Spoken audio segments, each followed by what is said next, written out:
মানুষ যত পায় তত চায়, মানুষের চাওয়ার কোনো শেষ নাই।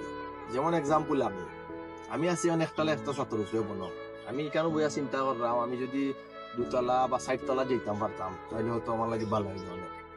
তো আমার নিচে যারা আছে তারা চিন্তা করে আবার আমার জায়গায় যদি আইতে পারতো তে তারা হয়তো ভালো থাকলো। কিন্তু আমরা একটু লক্ষ্য করলে দেখবো আমরা চারিপাশে ইলা মানুষ আছে যারা রাত নাই, পাও নাই, চোখ নাই। তারা চিন্তা করে যদি তারা রাত থাকতো, পাও থাকতো, তাহলে হয়তো আরো ভালো তারা থাকতে পারলো।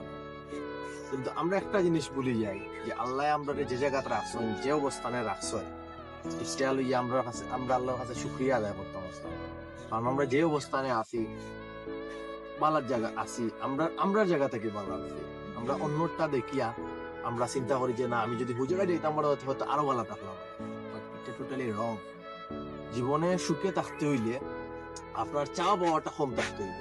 আপনার চাওয়া পাওয়া যতটুকু আপনি পাইছেন ততটুকু আপনি হ্যাপি থাকতে হইব আর আল্লাহর কাছে শুকরিয়া আদায়